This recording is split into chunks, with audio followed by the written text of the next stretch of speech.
오늘 배울 내용 간단하게 소개하면서 시작해 보도록 하겠습니다. 오늘은 도덕교과서 36페이지 도덕적 민감성과 상상력에 대해서 배워볼 건데요. 자, 오늘 뭘 배울까? 첫 번째, 도덕적 민감성이 무엇인지 배울 거예요. 두 번째, 도덕적 상상력의 의미에 대해서 배울 거고요. 마지막으로 이 두 가지 역할이 대체 무엇인지에 대해서 배울 겁니다. 그럼 수업 시작해 볼까요? 첫 번째, 도덕적 민감성의 의미. 모두 동기유발 영상으로 젠틀맨 보고 오셨죠? 어떤 상황이었는지 한번 설명해 볼까요? 맞아요. 한 남학생이 지하철에서 시끄럽게 통화를 했고요. 이걸 본 할아버지가 학생, 지하철에서 그렇게 시끄럽게 하면 안 돼! 라고 훈계를 하셨죠. 그러자 남학생이 할아버지에게 막말을 퍼부었고요. 욕을 하기도 했습니다. 만일 여러분이 지하철을 탔는데 이러한 상황이 똑같이 벌어진다고 가정해 볼게요. 그러면 어떤 생각이 가장 먼저 들 것 같아요? 선생님이라면 일단 할아버지를 도와줘야겠다는 생각이 가장 먼저 들 것 같습니다. 누군가가 공경에 처해 있다 라고 한다면 그 사람을 도와주고 싶은 마음이 드는 것, 이것이 바로 도덕적 민감성입니다. 도덕적 민감성이란 어떤 상황을 도덕적 문제로 민감하게 느끼고 도덕적으로 반응할 수 있는 마음을 의미해요. 할아버지가 나의 할아버지는 아니더라도 그 사람이 나의 지인도 아니지만 그래도 공경에 처한 모습을 보게 되면 나도 모르게 그 사람을 도와줘야겠다라는 마음이 드는 것, 이런 거를 도덕적 민감성이라고 합니다. 두 번째, 도덕적 상상력의 의미. 아까의 상황으로 다시 돌아와 볼게요. 할아버지가 여전히 남학생에게 막말 공격을 당하고 있습니다. 남학생의 목소리가 점점 높아져요. 와, 할아버지가 뭔데 땡땡이야! 라고 욕도 하기 시작했습니다. 그런데 이때 같은 칸에 있는 어떤 모르는 학생들이 이 상황을 보면서 이야, 좋은 구경 났는데? 와, 완전 재밌다! 라며 옆에 있는 학생과 같이 웃기 시작해요. 한술 더 떠서 핸드폰을 꺼내서 할아버지가 당황해하는 모습을 찍고 있다고 해볼게요. 이 학생의 모습을 보면서 여러분은 뭐라고 하실 건가요? 이야, 쟤 페북 스타 되겠다. 할아버지 완전 웃겨. 나 태그해줘. 이러실 건가요? 선생님이라면 지금 할아버지가 고통스러워하는 모습을 보고 즐기는 건가 하는 의아함이 들 것 같아요. 타인의 고통을 보고 즐거워하는 모습이 우리에게 불편한 모습으로 보이고 이해가 되지 않는 이유는 우리에게 도덕적 상상력이라는 게 있기 때문입니다. 도덕적 상상력을 가진 사람이라면 할아버지의 고통에 대해서 제일 먼저 공감할 수 있을 거예요. 도덕적 상상력이란 도덕적 문제 상황에서 상대방의 처지를 헤아릴 수 있는 능력, 그리고 그 사람을 도울 수 있는 여러 행동을 상상하여 그 결과를 예측해 볼 수 있는 능력까지를 포함하고 있습니다.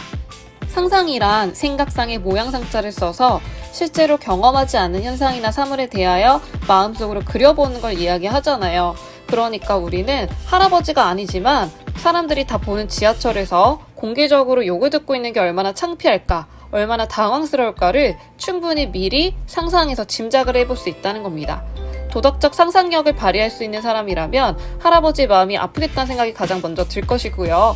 내가 할아버지라면 어떤 도움이 필요할까? 그리고 내 도움으로 어떤 결과가 나올까까지 생각해 볼 수 있겠습니다. 세 번째, 도덕적 민감성과 상상력의 역할. 도덕적 민감성과 상상력은 첫 번째로 우리가 도덕적 문제를 발견하는 데 도움을 줍니다. 누군가 공경에 처한 사람이 있다면 그걸 보고 도와주어야겠다는 생각이 바로 들죠. 그게 발견입니다. 어떤 문제를 도덕적 문제로 인식하지 못하면 도덕적으로 행동하기 굉장히 어렵기 때문에 매우 중요하다고 할 수 있습니다. 아까 같은 상황에서는 순간적으로 공경에 처한 어르신을 보고 도와줘야겠다라고 생각하는 거, 이게 바로 발견이라고 할 수 있습니다.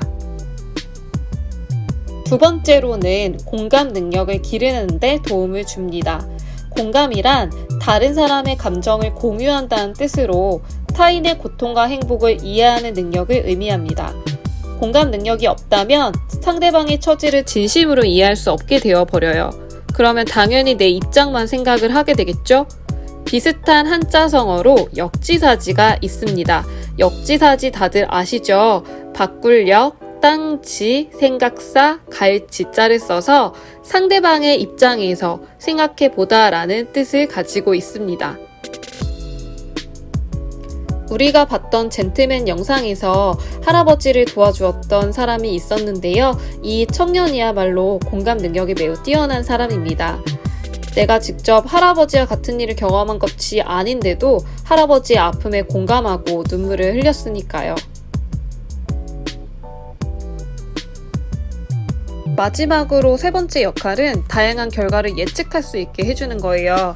도덕적 상상력을 통해서 우리는 내가 어떤 선택을 했을 때 어떤 결과가 나올지를 미리 예측을 해볼 수 있습니다. 그래서 이걸 바탕으로 더욱 적합한 도덕적 행동을 할 수 있는 거죠.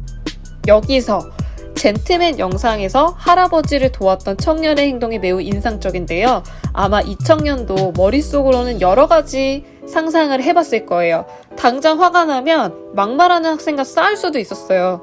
야, 너 이리 나와봐. 어떻게 할아버지한테 그런 막말을 해? 하면서 때릴 수도 있었을 텐데 그렇게 하지 않았거든요. 왜냐하면 내가 이렇게 행동했을 때 어떤 일이 발생할까? 딱 상상이 되잖아요. 내가 때렸을 때 이 친구도 나를 때릴 것이고 그러면 또 폭력으로 번질 것이고 상황이 좀 더 어려워지겠구나. 또 다른 갈등이 생기겠구나. 폭력으로 갈등을 해결할 수는 없겠구나. 그래서 이 청년의 선택은요, 할아버지를 직접 케어하는 거였습니다. 할아버지를 피신시키고 내가 벽이 되어서 막말남을 적극적으로 차단했어요. 할아버지가 괜찮은지 계속해서 확인하는 그런 세심한 모습도 보여주었습니다. 아마 이러한 상황에 처하면 여러분들도 어떤 선택을 해야 되는지 고민이 굉장히 많이 될 거예요. 이런 고민에 빠질 때 가장 먼저 생각하는 건 내가 이러한 선택을 했을 때 어떤 결과가 생길까? 그거를 진짜 실제로 해서 내가 경험하지 않아도 우리는 상상을 통해서 충분히 미래를 미리 예측해 볼 수 있습니다. 도덕적 민감성과 상상력은 이렇듯이 우리의 다양한 대안과 일어날 수 있는 결과를 미리 생각해 보게 함으로써 적합한 도덕적 행동을 할 수 있도록 도와줍니다. 지금까지 도덕적 민감성과 상상력에 대해서 배워봤습니다. 배운 내용 정리하면서 마무리해 볼게요.